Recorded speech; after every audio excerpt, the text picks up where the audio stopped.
Bom, pessoal, primeiramente sejam todos bem-vindos. Nós estamos estudando escatologia bíblica e na semana passada nós começamos a abordar o assunto, a multiplicação da ciência como sinal da vinda de Cristo. E eu levantei uma questão: nós estamos vivendo a era da tecnologia ou a era dos milagres? Na realidade, se nós formos ver, estamos vivendo ambas as situações.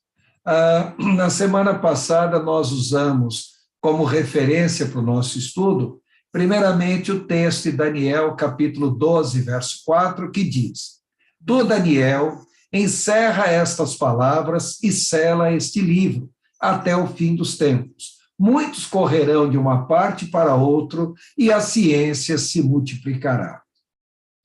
E também lemos o Salmo 111, verso 2 a 4, que diz: Grandes são as obras do Senhor, procuradas por todos os que nelas têm prazer. Glória e majestade há em suas obras, e sua justiça permanece para sempre. Fez que as suas maravilhas fossem lembradas. Piedoso e misericordioso é o Senhor. Bom, nós estamos falando de escatologia bíblica. E todas as vezes que eu abordo esse assunto, escatologia, quer em palestra em igrejas, quer em palestra de caráter particular, e mesmo via internet, sempre me aparece alguma questão, de maneira direta ou indireta, relacionadas à vida extraterrestre, ou alguma coisa relacionada a discos voadores, ou coisa assim. Bom, então, dessa vez, eu resolvi fazer uma abordagem direta sobre o assunto, é claro, dentro de um ponto de vista científico, mas também eu não posso perder a visão teológica, uma vez que o nosso assunto é essencialmente escatologia bíblica. Então, aí um questionamento. Em primeiro lugar, a vida fora da Terra? Bom, para responder essa pergunta, primeiramente nós teríamos que entender o que é vida.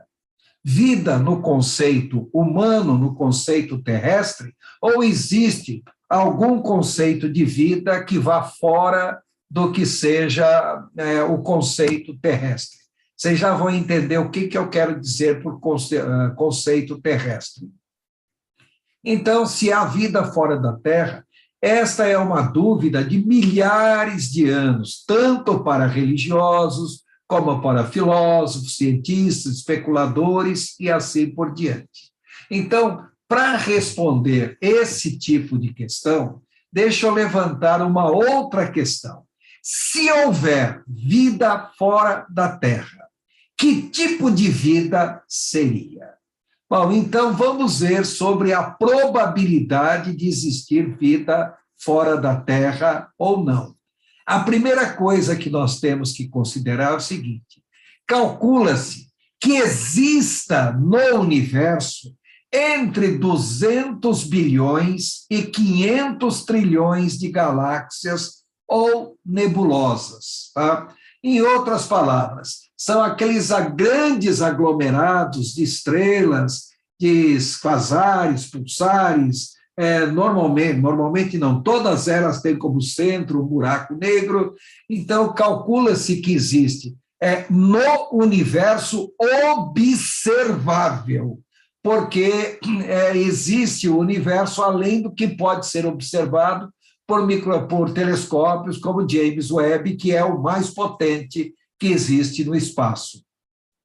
Então, calcula-se no universo observável entre 200 bilhões e 500 trilhões de galáxias.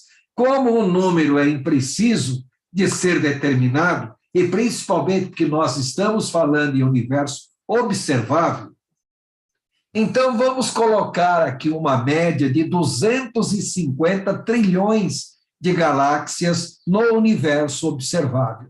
Na realidade, os cientistas calculam que seja bem superior a isso. Mas vamos colocar 250 trilhões de galáxias. Agora, dessas galáxias, nós temos uma média de 400 bilhões de estrelas por galáxias, ou seja, mais ou menos 100 septilhões de estrelas, ou 10 elevado a 26. Em outras palavras, imagine o número 1 seguido de 26 zeros. Então, isso é o que se calcula o número de estrelas, aproximadamente, nesse tamanho universo observável que nós estamos.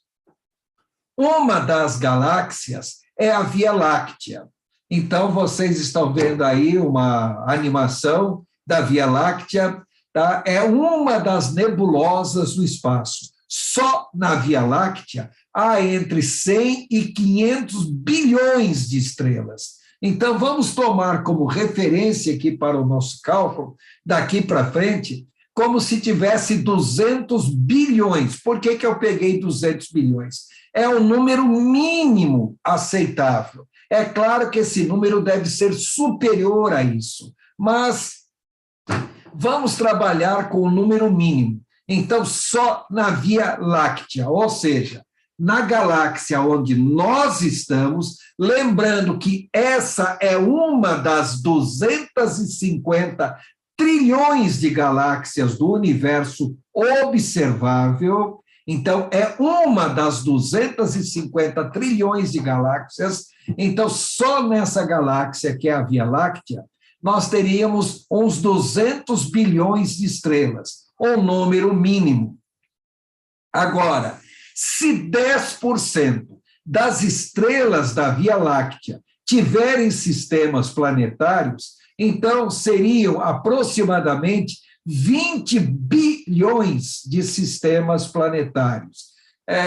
De acordo com os próprios cientistas, esse número deve ser superior a 100 bilhões, mas eu estou pegando aqui sempre o valor mínimo do tolerável. Então, 200 bilhões de estrelas na Via Láctea, então nós teríamos aproximadamente uns 20 bilhões de sistemas planetários.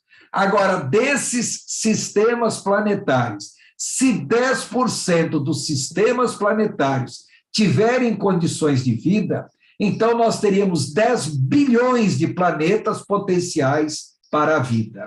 Agora, quando nós entramos nesse conceito, a vida, bom, primeiramente nós temos que definir o que é vida.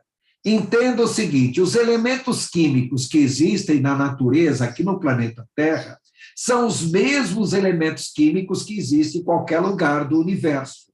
Agora, para que um planeta tenha condições de vida, ele tem que estar em relação à sua estrela dentro daquilo que nós chamamos de zonas habitáveis, ou seja, não muito próximo da sua estrela, porque aí seria derretido devido ao calor, não muito distante, porque aí seria congelado, então ele tem que estar dentro de uma zona habitável. O que se entende por uma zona habitável? O planeta tem que ter uma atmosfera suficiente para reter alguma forma de ar, água, o que é muito importante, e a vida no planeta Terra ela é constituída de cadeias carbônicas, ou seja, toda a vida no planeta Terra é um encadeamento de átomos de carbono aos quais se ligam oxigênio, hidrogênio e outros elementos mais.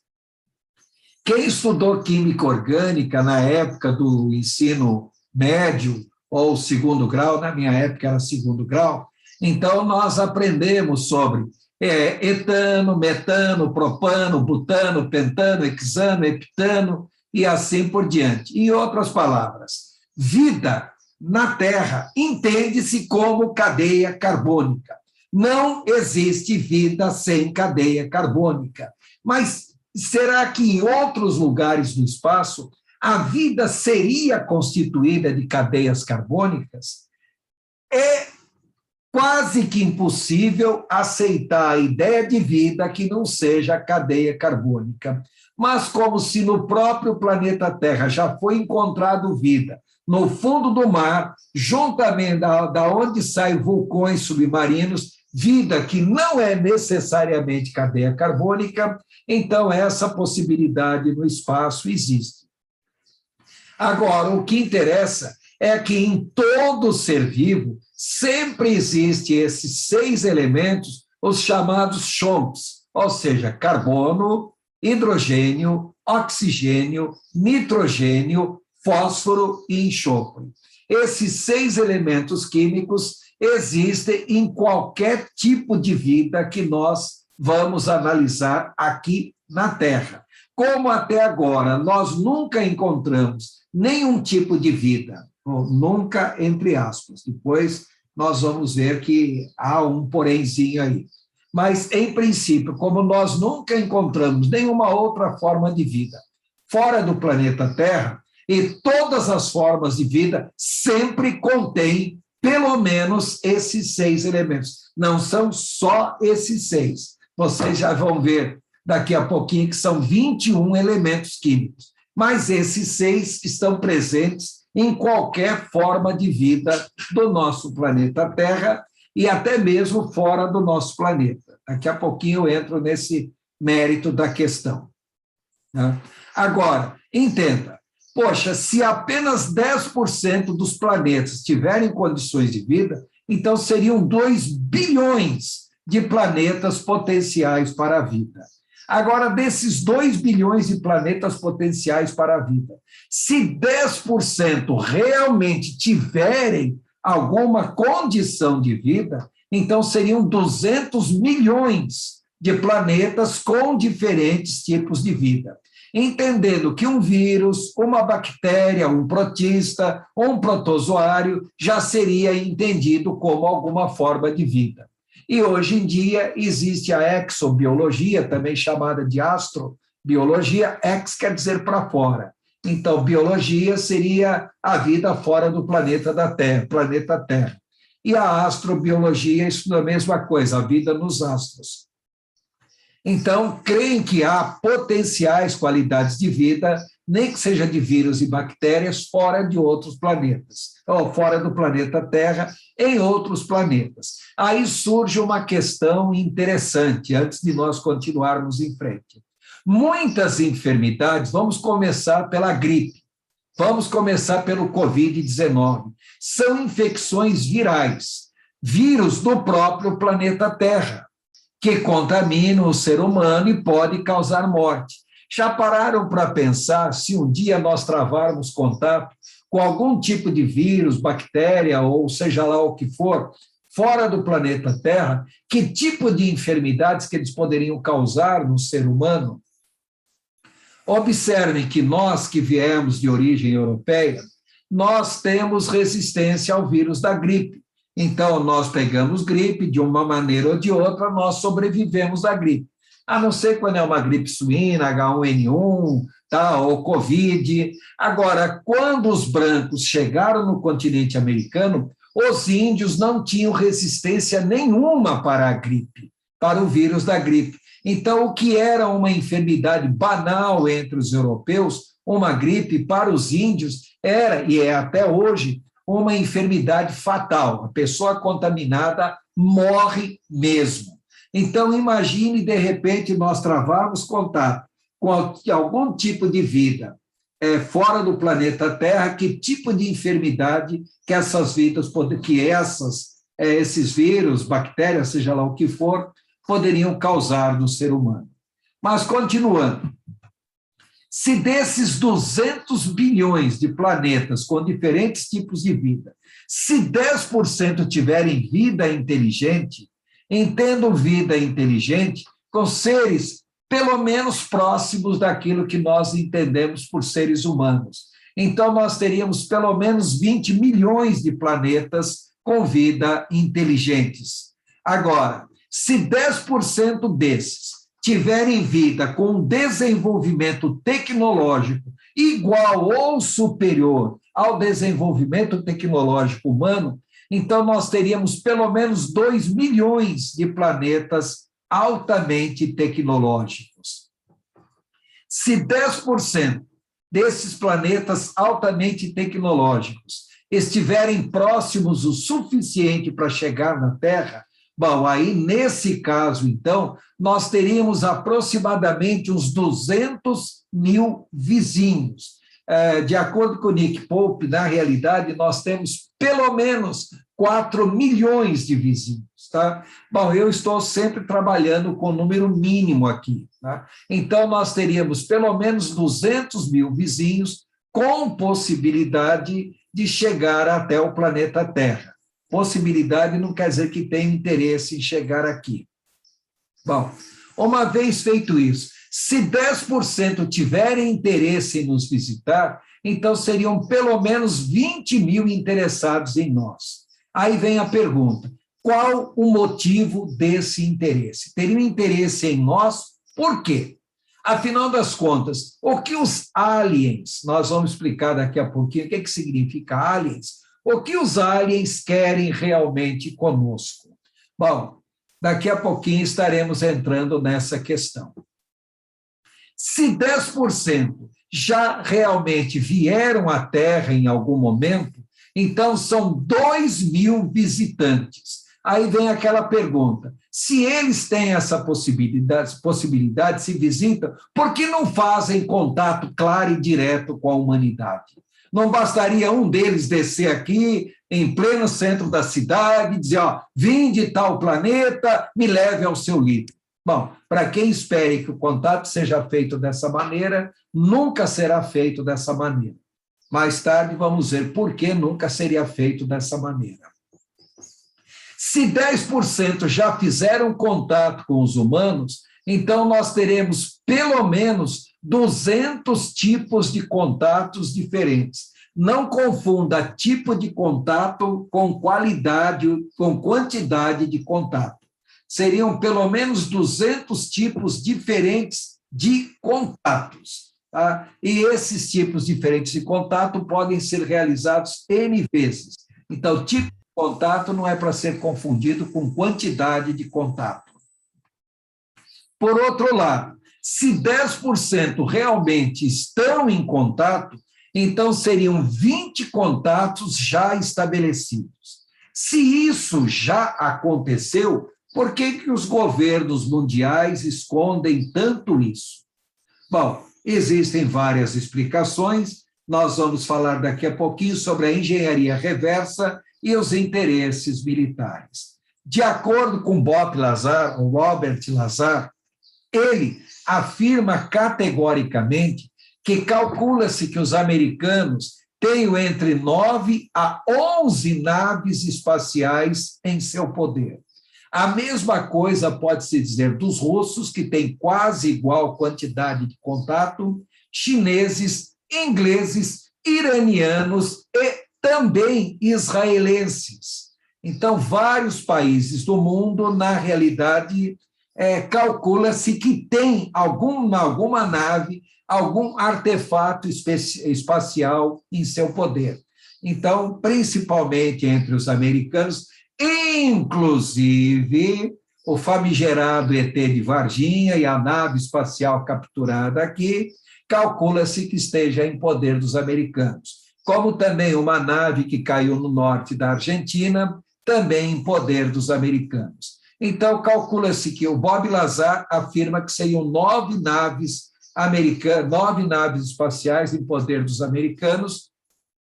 Só que o Nick Pope, que já foi ministro da Defesa da Inglaterra, ele diz que são mais. Entre os americanos, 11 naves, entre os ingleses, pelo menos 2 naves, também os russos, no mínimo, umas 6 naves, os chineses, umas 4 naves, os iranianos, pelo menos uma, e os israelenses também, pelo menos uma.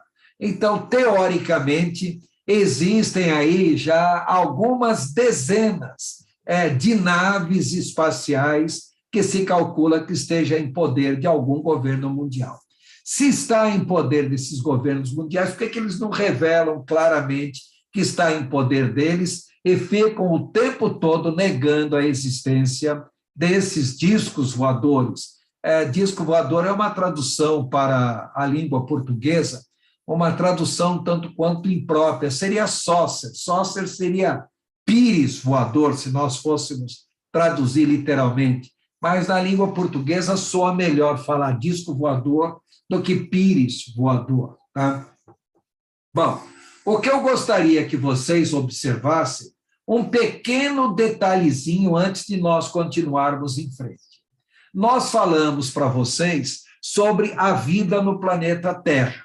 Então, falamos sobre os elementos, os chomps, então, carbono, hidrogênio, oxigênio, nitrogênio, fósforo e enxofre, e eu estou pegando agora como referencial o ser humano. Então, observem, o oxigênio, ele, na realidade, constitui 62,09% de toda a massa do ser humano. O carbono em si, que é o elemento da vida propriamente dito, 19,37%. Depois o hidrogênio em terceiro lugar, 9,31%. Depois o nitrogênio. Depois o cálcio. Reparem que o cálcio é característico do ser humano, também dos animais de nível mais superior, mas o cálcio não é característico de bactérias, vírus, ou seja lá o que for. Então, por isso que o cálcio não está entre os chomps. Tá? Então, cálcio 1,38%, depois o enxofre 0,63%, o fósforo 0,62%, e depois outros elementos como sódio, potássio, cloro, magnésio, e depois elementos em baixíssima quantidade. Então, eu coloquei aqui flúor, selênio, iodo, depois cromo, manganês, ferro, cobalto, cobre, zinco e molibdênio. Então, nós temos um total de 21 elementos químicos aqui. Então, deixa eu dar uma explicação antes, porque essa explicação será importante para o que nós vamos falar posteriormente. Então, reparem que nessa tabela eu coloquei o elemento químico, então observe oxigênio. Símbolo, a letra O, oxigênio. O número atômico, para quem não sabe o que é número atômico, é o número de prótons, elétrons e nêutrons que esse elemento tem. Então, o número atômico, 8. Agora, por outro lado, o peso atômico, o peso de massa em si, tá? Tomando como referencial o hidrogênio, que é o elemento mais simples, então vocês reparem que o hidrogênio toma-se como referência o peso atômico dele, 1,008, os demais elementos, o peso atômico sempre é considerado em relação ao hidrogênio. Em outras palavras, o oxigênio é 15 vezes mais pesado, o carbono, 12 vezes mais pesado, o nitrogênio, 14 vezes mais pesado. Então, eu gostaria que vocês observassem aí que esse peso atômico seria a massa em si desse elemento químico.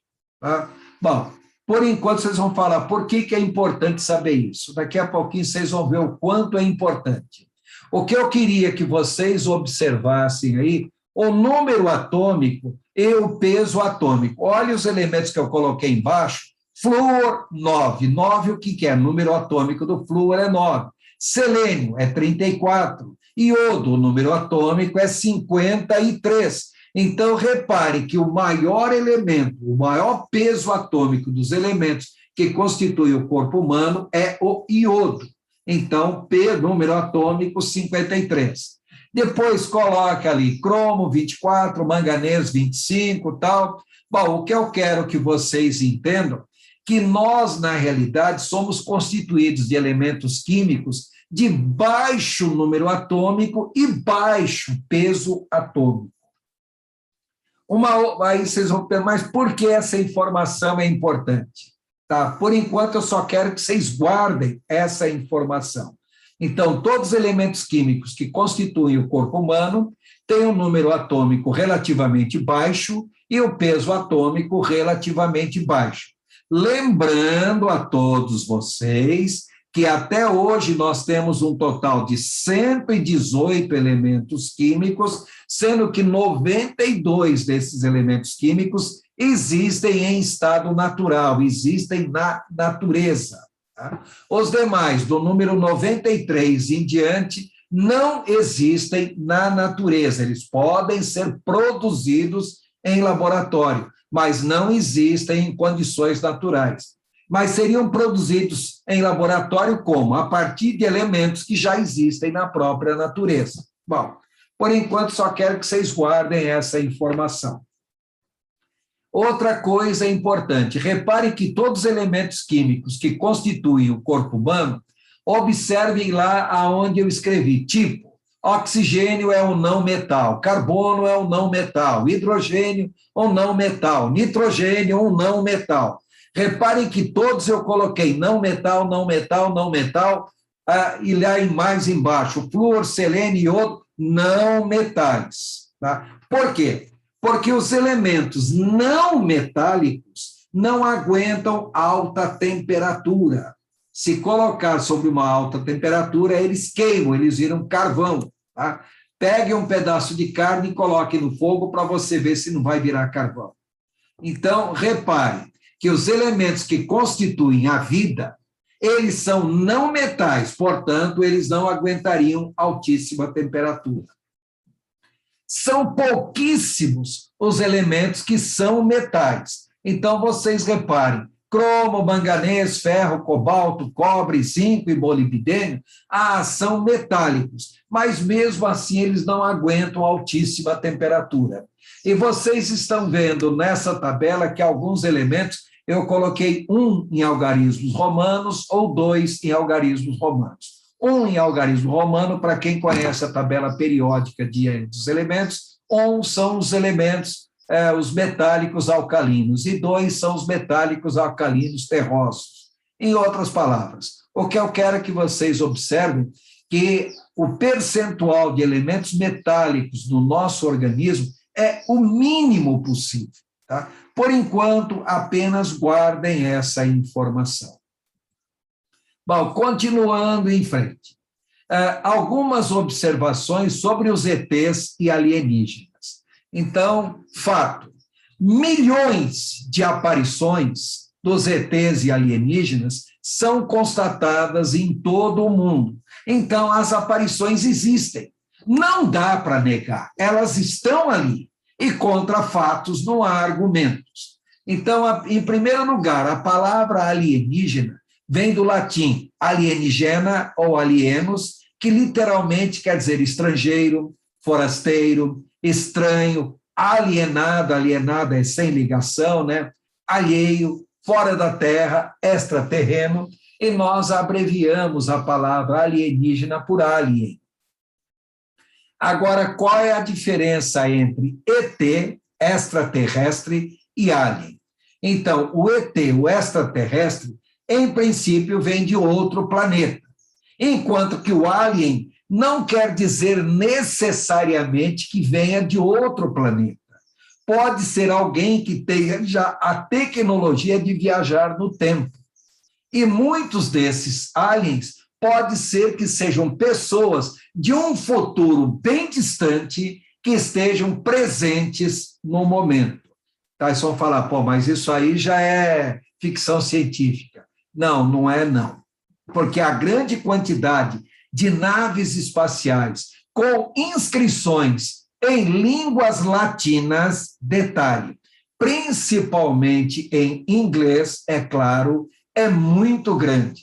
Então, dá para se entender que, na realidade, eles não seriam de fora do planeta Terra, talvez de dentro do próprio planeta Terra, mas de um outro tempo. Depois voltaremos a esse assunto.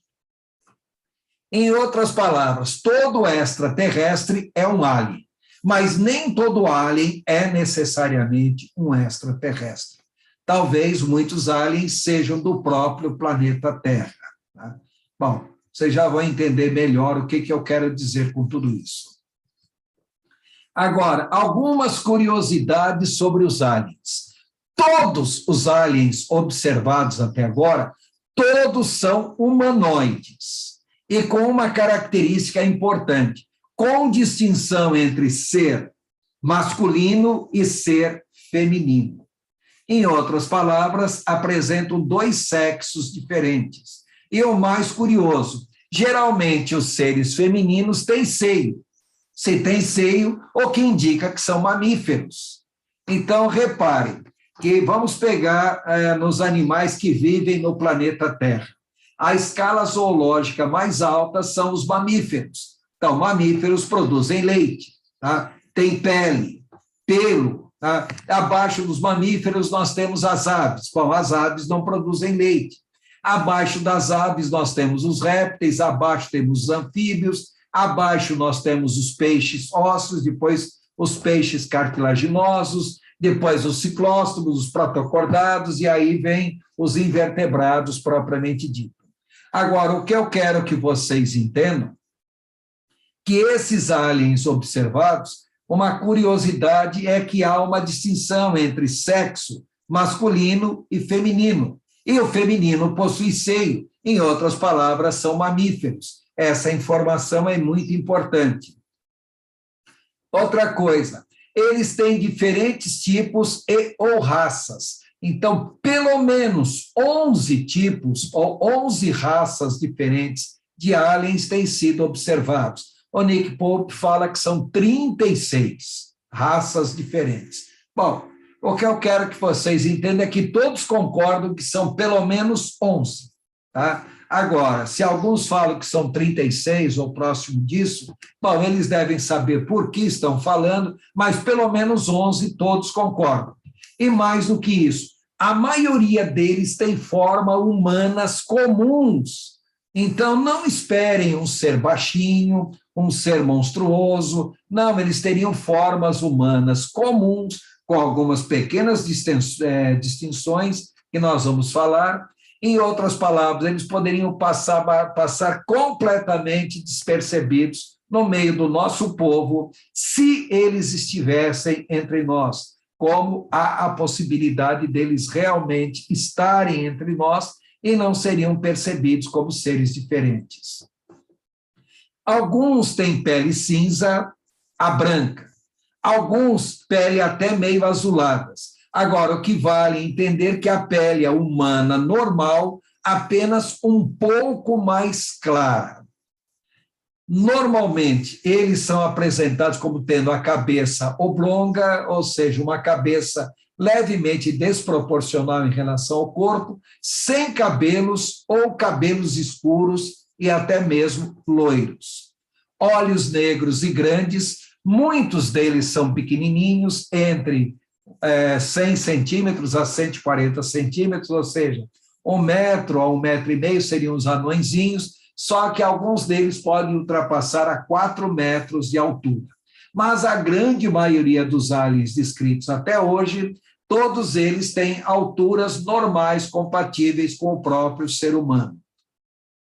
Outra característica importante, geralmente eles possuem 4 ou 5 dedos das mãos com polegar oponível. O que vocês têm que reparar é o seguinte, todos os mamíferos possuem 5 dedos, com exceção do panda, que é uma exceção entre os mamíferos, que tem 6 dedos, mas todos os mamíferos, em geral, possuem 5 dedos, mesmo as aves e os répteis, em geral, possuem 5 dedos ou 5 garrinhas, pode-se assim dizer. Agora, o que se observa é que esses seres eles possuem 4 ou 5 dedos, e uma coisa curiosa, o ser humano e os primatas, eles têm o polegar oponível, ou seja, o polegar pode deslocar de posição e tocar em qualquer outro dedo da própria mão. Então, esses seres também são observados que eles têm o polegar oponível. Bom, alguns podem levitar, simplesmente levantar do chão. Podem voar e se teletransportar. Detalhe, nunca nenhum deles apareceu tendo asa. Mas parecem que quando eles voam, eles usam alguma coisa, algum tipo de aparelho que os habilita a voar. Então, não espere nenhum deles batendo asa, porque isso não vai acontecer. Agora, há uma descrição de alguns terem uma forma reptiliana, ou uma forma um pouco mais grotesca. Reptiliana aí é porque foge ao padrão humano, mas, de qualquer modo, nenhum deles tem aquelas formas de monstros cinematográficos como o cinema procura apresentar. Mesmo aqueles que não correspondem ao padrão humanoide que chamaria de reptiliano, não parece ser esses monstros grotescos como o cinema em si apresenta. Bom, aí vem a pergunta: seriam esses seres bons ou ruins? O curioso observar que mais de 99% dos contatos, ou seja, a maioria de seus contatos são pacíficos. Quando são agressivos, normalmente estão reagindo a uma ação agressiva humana prévia. Ou porque o ser humano reage agressivamente, então eles também reagem agressivamente. Um caso curioso foi de um OVNI que foi abatido na Rússia. Um avião de caça russo acompanhou essa nave durante muito tempo e parecia que não havia absolutamente nada. Tá? Quer dizer, não havia agressividade por nenhuma das partes. Só que, de repente, o piloto disparou um míssil contra a nave. Quando o piloto disparou o míssil contra a nave também disparou um raio de luz contra o avião russo. Bom, tanto a nave como o avião russo caíram. É claro que o avião russo foi destroçado. A nave caiu e foi capturada pelos russos. Bom, de modo geral, então, os contatos deles são pacíficos, menos de 1% dos contatos são agressivos por parte dos aliens. Então, de modo geral, não há a agressividade por parte deles, de modo geral. Tá? Outra coisa, quando eles usam algum tipo de arma, é sempre curioso observar que as armas que eles usam não emitem som, mas sempre emitem luz, ou seja, algum tipo de raio laser.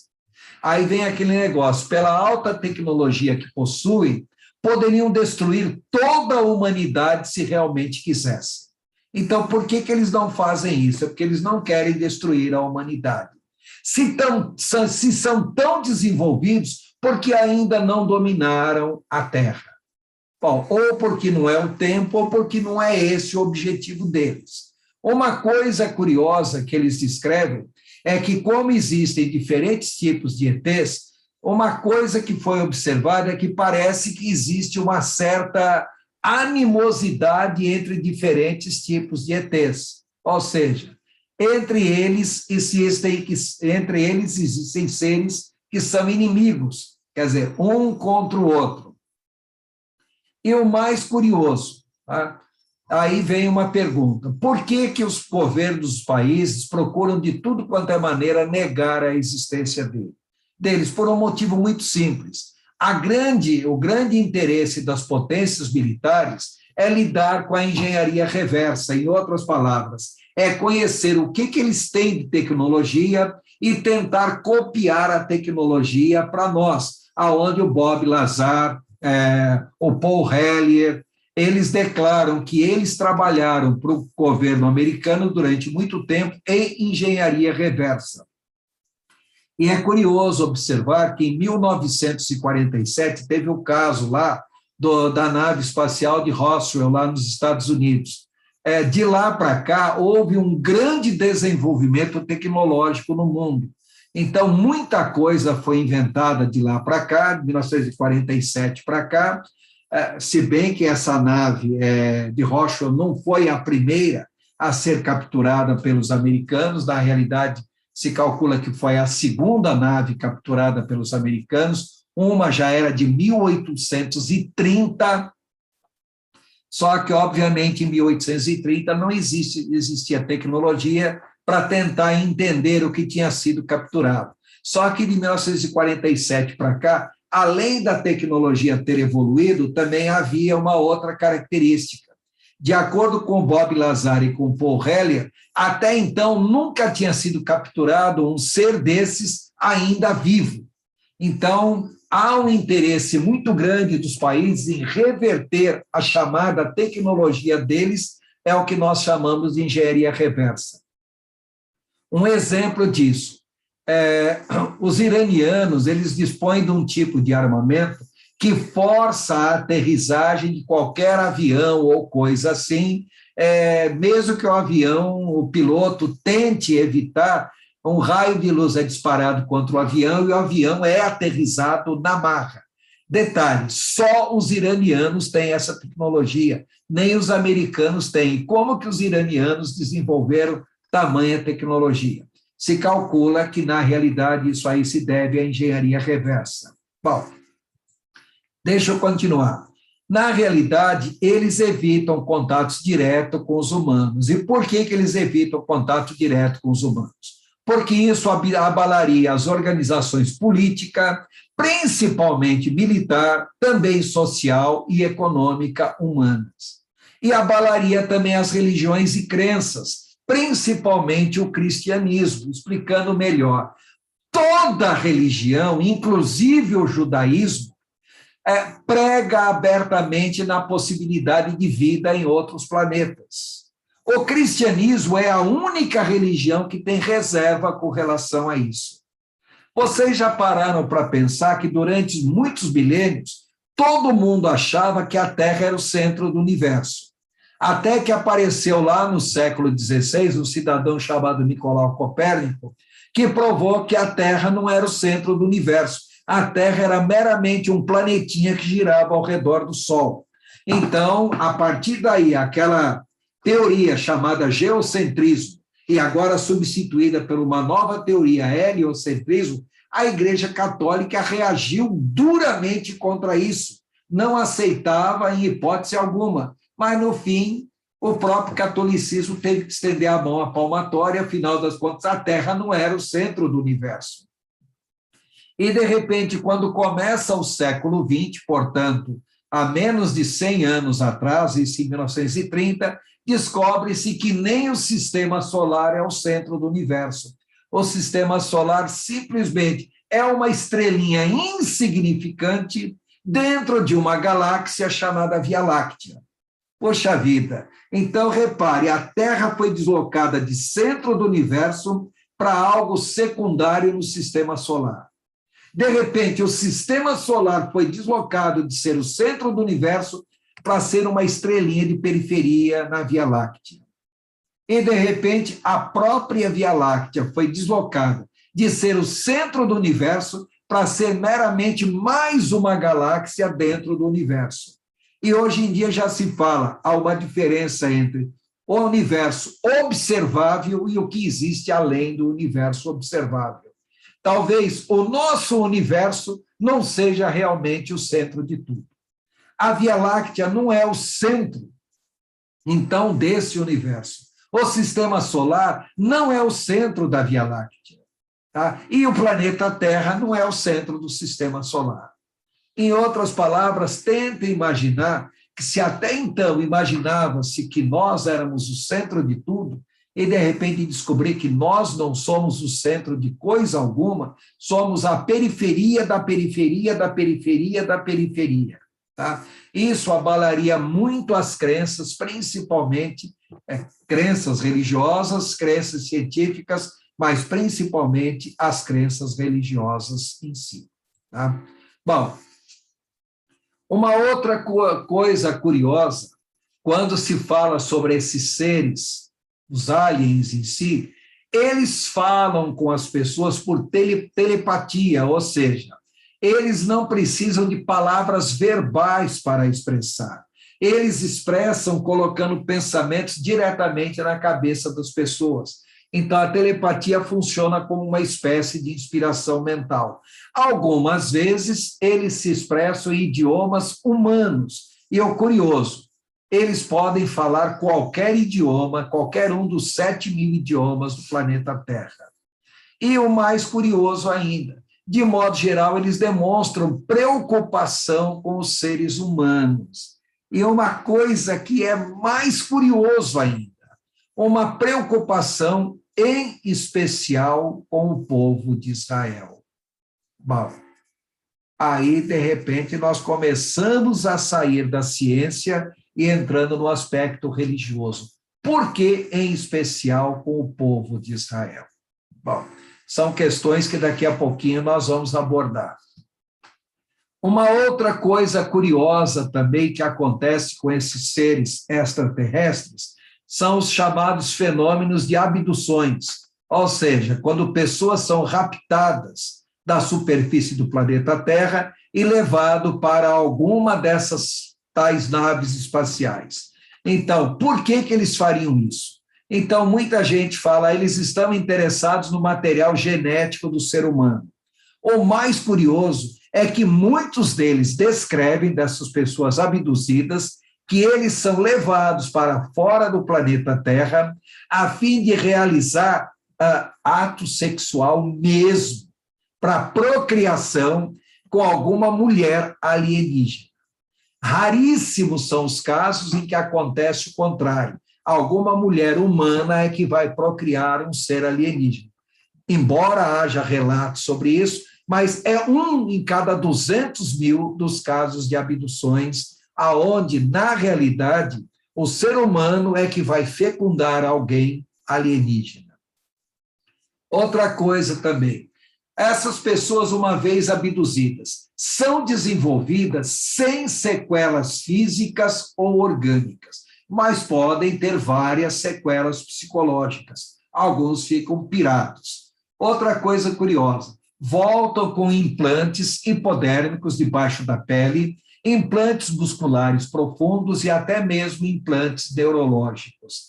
Esses pequenos implantes é algo metálico, não algo humano, não identificável, aliás, não algo terrestre, não identificável, e quando um desses implantes é retirado, automaticamente esse implante se autodestrói. Então, ele só permanece quando está dentro da pessoa. Uma vez retirado cirurgicamente da pessoa, esses implantes se autodestroem. E uma coisa curiosa, essas pessoas que sofrem abdução, quando são devolvidas, elas relatam 2 pontos curiosos. Primeiro, elas podem ter passado dias, meses, anos nessas naves. E quando elas são devolvidas, em geral, elas são devolvidas com uma diferença muito pequena de tempo entre aquele momento que elas foram abduzidas. E outra coisa curiosa, podem ser devolvidas a quilômetros de distância do local onde foram abduzidas. E mais um ponto, frequentemente a pessoa tem amnésia do acontecimento. Então, em geral, a pessoa tem que passar por todo um processo de exploração do inconsciente, o que inclui a hipnose, para tentar ver o que realmente aconteceu com essas pessoas. Agora, um outro ponto. Algumas dessas pessoas abduzidas descrevem que dentro dessas tais naves espaciais existem muitas pessoas e animais em estado de animação suspensa. Não estão mortos, mas estão como que congelados ou como se tivessem adormecidos, embora vivos. Então, muitos descrevem desse jeito. Em outras palavras, nem todo abduzido é devolvido à Terra. Isso seria bom ou seria ruim? Em princípio, ruim. Tá? Bom, continuando. Aonde as aparições de ETs e OVNIs são mais frequentes? Uma coisa que se observou é que essas aparições são mais frequentes em locais onde haja grande concentração de ouro, platina, mercúrio e cristais, principalmente silício. Tá? Então, por que ouro, platina, mercúrio e cristais? Bom, em primeiro lugar, o ouro e a platina são metais, são metais preciosos. Não, são condutores excelentes, tanto é que quando vocês pegam um chip, uma CPU de um computador, dentro delas, ligando os terminais da CPU com o processador propriamente dito, são fiaçõezinhas de ouro extremamente fina. Então, o ouro aí não é pelo fato de que é um metal precioso, não. Não interessa que é um metal precioso, é a importância de que o ouro e a platina, em condições naturais, são considerados os melhores condutores elétricos que existem. E por que o mercúrio? Porque o mercúrio é o único metal em condições naturais que está em estado líquido. Então, todo metal é sólido, mas o mercúrio não é um metal sólido, é um metal líquido. E o curioso é que essas naves aparecem em lugares onde haja grande concentração de ouro, platina, mercúrio e também cristais, principalmente silício. Por que silício? Porque hoje em dia, com a tecnologia que nós temos, qualquer transistor, circuito integrado ou processador é feito em cima de pequenas películas de silício, aonde se implantam vários componentes elétricos, microscópicos, né, em cima dessas partículas de silício. Também eles aparecem em locais onde haja grande reserva biológica, ou seja, variedades de diferentes espécies animais. Então, parece que eles têm um interesse muito grande em material genético. Aparecem também muito próximo de instalações nucleares, próximos de grandes bases militares de alta tecnologia. E uma coisa curiosa, em locais de guerra, mas raramente eles se envolvem nos conflitos. Quando se envolvem, o que é muito raro, é para evitar a aniquilação de grupo minoritário, e não contra ou a favor grupos majoritários. Então, por exemplo, só lá no Afeganistão, a quantidade de observação de naves espaciais no Afeganistão foi muito grande.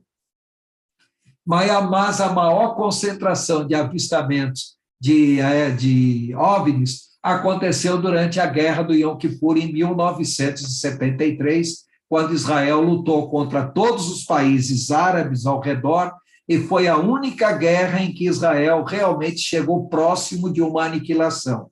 Tanto é que, na época, a primeira-ministra de Israel, a Golda Meir, chegou até a pensar na possibilidade de usar armas atômicas contra os inimigos de Israel, e se Israel realmente chegasse ao ponto de ser destruído, utilizaria as armas atômicas contra o próprio Israel. E o curioso é que nunca houve uma guerra onde aparecessem tantos OVNIs como durante a Guerra do Yom Kippur, que durou apenas 14 dias. Então, outro ponto curioso. Seus veículos raramente emitem som ou fogo. Quer dizer, som eles não emitem, fogo eles podem emitir. Quando emitem fogo, emitem som também. Mas se não emitir som, também não emitem fogo. Então, eles são chamados de UFO, que é Unidentified Flying Object, e em português são chamados de OVNIs, que é objeto voador não identificado. Tá? E um ponto curioso é que a maior parte deles é construído utilizando o elemento 115, o moscóvio. Eu já vou falar sobre esse elemento 115 daqui a pouquinho. Por que o elemento 115 e não outro elemento? Na realidade, eles utilizam outros elementos. Mas por que especificamente esse 115, o moscóvio? Tá? Bom, eles têm altíssima tecnologia, então é interesse dos governos terrestres fazer a engenharia reversa, utilizar essa tecnologia. Então, o stealth, que é o avião invisível, várias outras tecnologias. Na realidade, se dizem que tudo isso aí é engenharia reversa. Outra coisa curiosa, altíssimas velocidades. Velocidades de tal maneira que nem um radar conseguiria acompanhar. Em outras palavras, sairiam da área de alcance de radar quando eles querem sair. Muitos deles apenas levitam. Em outras palavras, são veículos não gravitacionais. Daí a importância do moscóvio, que nós vamos falar daqui a pouco. E eles são capazes de realizar ângulos de 90 graus. Um objeto qualquer, um avião, e mesmo um objeto na superfície da Terra, não é capaz, em alta velocidade, de realizar ângulos de 90 graus. E essas naves espaciais realizam ângulos de 90 graus. Mais uma vez, voltamos na importância desse tal moscóvio. Tá? Possuem formas variáveis, desde disco, esfera, charuto, como diz o pessoal, parecendo uma pastilhinha de tic-tac, triangular, losango vertical, tamanhos variáveis, desde pequenos com um único ocupante, até com centenas de metros. Para quem ouviu falar sobre o Oumuamua, que foi observado lá do Havaí, tinha aproximadamente uns 4 quilômetros de comprimento. Então, são objetos de tamanho gigantesco. Então, raramente emitem som ou soltam fogo, mas podem ter um campo de proteção ao redor de si, e o que é mais curioso, podem ter um campo gravitacional ao redor de si. Aí voltamos novamente à importância do elemento 115, o moscóvio. Emitem luzes de cores variadas, com predomínio da cor azul. Tá? E alguns objetos têm inscrições e números latinos comuns, e até mesmo código binário. Opa, espera um minutinho. Por que uma nave dessas traria como inscrição letras do alfabeto latino? Então, dedução óbvia, não vem de fora do planeta Terra. Outra coisa, muitos deles trazem inscrições em código binário, principalmente na Inglaterra, as naves espaciais ali capturadas, além das inscrições em código latino, as inscrições em código binário. Então, vem aquele questionamento, será que isso realmente vem de outro planeta ou viria do próprio planeta Terra? Mas pela tecnologia apresentada, não são coisas de uma tecnologia, no momento, nós não temos nível tecnológico para isso. Da onde vem aquele questionamento que pode ser que sejam viajantes do tempo, vindo de um futuro. Tá? Inclusive, o Paul Hellyer, ele comenta sobre uma nave que foi capturada no Golfo do México, nos Estados Unidos, e os americanos levaram muito tempo para conseguir entrar dentro dessa nave. E depois, quando realmente conseguiram entrar dentro dessa nave, encontraram várias pessoas, já cadáveres mortos, né? As pessoas estavam mortas dentro da nave, e o mais curioso, em vários locais da nave existiam inscrições, tudo em letras latinas, ou seja, em inglês, mas num inglês diferente do inglês americano atual. E o mais curioso, nas jaquetas desses tripulantes que estavam mortos ali, encontraram pacotinhos de bolacha e lanche, tudo escrito em inglês. Tá? Em outras palavras, a ideia é que, na realidade, eles não tenham vindo de outro planeta, e sim do próprio planeta Terra, porém de um tempo diferente ao tempo atual que nós estamos vivendo. Tá? Bom, antes de nós encerrarmos por hoje, eu gostaria que vocês prestassem atenção somente nisso que eu vou colocar agora. Materiais de interesses de alienígenas. Aonde os alienígenas aparecem com maior incidência? Em locais onde haja grande concentração de alumínio, silício, titânio, manganês, ferro, cobalto, nióbio, prata, cádmio, estanho, tungstênio, platina, ouro e mercúrio. Bom, eu gostaria que vocês observassem que eu coloquei todos esses elementos em número atômico em ordem crescente. Então, o alumínio, número atômico 13, mercúrio, número atômico 80. Reparem o peso atômico, o alumínio 26,982, o mercúrio 200,590. Observe que conforme o número atômico vai subindo, o peso atômico vai subindo proporcionalmente. Uma outra coisa também que eu gostaria que vocês observassem, com exceção do silício, que é um semimetal, todos os demais são metálicos. E repare, o mercúrio, um metal líquido.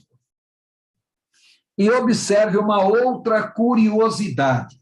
Se são metálicos, são condutores de energia elétrica. Agora, reparem aí, a platina e o ouro, em condições normais, são excelentes condutores. Agora, repare, o alumínio, o titânio, o nióbio, tá? O estanho, tá? São metais que se caracterizam porque, quando a baixas temperaturas, eles são condutores com praticamente sem perda nenhuma de energia. E quando a baixa temperatura, eles podem apresentar levitação, eles podem suspender do chão. Observe uma outra coisa interessante, o tungstênio. Tá? Ele é usado, também teria o berilo aí, mas eu não coloquei o berilo, o tungstênio. Ele é um material leve e extremamente resistente, utilizado como proteção de naves espaciais, ou foguetes americanos são utilizados como proteção. Então, por que será que essas naves espaciais aparecem onde há a maior concentração desse material? Bom, o que eu queria que vocês observassem aqui, o peso atômico por enquanto. Observe que todos eles, o peso atômico, repare que como eu coloquei o material com número atômico em ordem crescente, o peso atômico também está em ordem crescente. Como eu disse para vocês, existem 92 elementos químicos na natureza. A partir do número 93, já não são mais elementos químicos em condições naturais. O número 92 é urânio. Agora, observe aqui na continuação dessa tabela. Eu coloco alguns elementos, reparem, ó, niônio, fleróvio, moscóvio, livernório, tenesino, oganessônio, tá? E observe o número atômico, sempre em ordem crescente, 113, 114, 115, 116, 17 e 118 no fim. Reparem que o número atômico, além de eu ter colocado entre parênteses, o que significa isso? Que são materiais que não existem estáveis na natureza. Então, eles podem ser produzidos, mas eles têm um tempo de vida útil extremamente limitado e eles desaparecem com o tempo. Então, o peso atômico é elevado, mas eles não existem, eles não podem permanecer em condições naturais. E repare que conforme o número atômico aumenta, o peso atômico aumenta também. Mas o moscóvio, do 114 para o 115, ora, se antes o fleróvio estava com peso atômico 289, de repente o moscóvio diminui o número atômico. Vocês vão falar, bom, e por que disso daí? Por um motivo muito simples. Em primeiro lugar, esse moscóvio, ele tem um peso atômico 288. Vocês vão falar o que isso significa. Imagine 1 litro de água pesa 1 quilo. Então, 1 litro de água pesa 1 quilo. 1 litro de moscóvio pesaria quase 29 quilos. Então, é um material extremamente pesado, peso atômico extremamente alto. Outra coisa também, é um material resistente, é um material duro, mas é um material maleável. Ele aguenta impacto, ele aguenta até tiro, mas ele é um material que pode ser dobrado. Agora, o mais curioso não é isso. Lembre-se que eu falei para vocês sobre o silício, que é usado como material para se construir circuitos integrados. O moscóvio é quase um semimetal, ele também pode ser utilizado como base para construir circuitos integrados. Em outras palavras, uma nave espacial não tem componentes eletrônicos, uma nave espacial é o componente eletrônico. Então, ela é dura, é resistente. Agora, o mais curioso não é nada disso. O moscóvio, quando submetido a um campo energético, ele simplesmente levita. Ele levanta do chão, ele voa, ou seja, ele cria um campo gravitacional próprio. Tente imaginar, uma pessoa vai viajando num avião. Se o avião faz uma curva para a direita, uma curva para a esquerda, o avião não pode fazer uma curva brusca. Por quê? Porque os órgãos internos do piloto que estão dentro daquele avião ainda estão submetidos à gravidade da Terra. Então, se o avião muda bruscamente, essa pessoa pode, de repente, ter até um desmaio. O corpo humano não aguenta mais do que 10 atmosferas de gravidade no espaço. Tá? Então, nós temos essa limitação. Agora, imagine uma nave espacial que tenha o seu próprio campo gravitacional. Se uma nave espacial tiver o seu próprio campo gravitacional, ou seja, quem estiver dentro dessa nave, não vai depender necessariamente do campo gravitacional do planeta onde essa nave está. Em outras palavras, a pessoa poderia tranquilamente viajar em altíssima velocidade e fazer curvas extremamente bruscas, de 90 graus ou até menos do que 90 graus, ou seja, curvas fechadas e até retornando, sem que as pessoas dentro, na realidade, sejam afetadas, porque as pessoas estariam sujeitas à gravidade da própria nave. Detalhe, isso só é válido para naves de grande porte, de grande tamanho, que seriam capazes de criar o seu próprio campo gravitacional. Naves pequenas, na realidade, dependeriam das naves maiores, para que pudessem continuar existindo. Em outras palavras, por que o interesse do Moscóvio?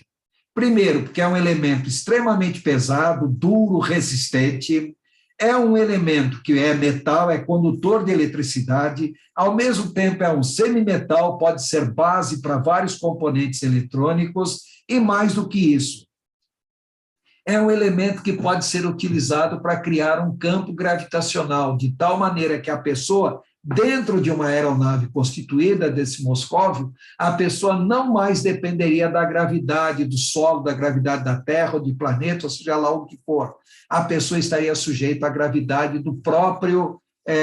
da própria nave em si, e com isso aguentaria curvas muito bruscas, curvas muito fechadas. O detalhe é que o Moscóvio não existe em condições naturais. Quando Bob Lazar, no ano de 1986, falou que as naves espaciais eram produzidas, utilizavam o elemento 115, todo mundo dizia que ele era doido, porque esse elemento não existia em 1986, só que em 2004 esse elemento foi produzido, foi sintetizado. Em outras palavras, quando disseram que Bob Lazar era doido, hoje dizem que ele não era doido, ele era um visionário. O porém é que esses elementos 113, em diante até mesmo os anteriores aos 113, eles não existem em condições naturais. Eles só podem existir quando produzidos. Bom, pessoal, por enquanto, eu vou parar nesse assunto hoje, por causa do adiantado da nossa aula, da nossa hora. Mas é para vocês entenderem que existe uma preocupação muito grande, científica e séria, envolvendo os famosos discos voadores. Então, isso não é ilusão, isso não é sonambulismo, isso não é visão, isso é ciência. Que eles existem, existem.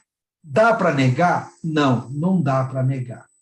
Mas tem muito mais coisa em cima disso. Um grande questionamento, se eles existem, eles são seres espirituais ou seres biológicos? Se eles existem, eles são seres que creem em Deus ou não creem em Deus? Se eles existem, eles são seres que precisam de salvação como nós ou não precisam de salvação? Então, questões como essas nós vamos deixar para tratar na semana que vem. Tá joia? Então, isso é só para adiantar para vocês o quanto o assunto é complexo. Eu vou terminar a gravação, mas não quer dizer que a nossa reunião terminou, não. Se alguém quiser fazer alguma pergunta, sinta-se à vontade. Começando pelo Alexandre Menta, que está sinalizando que é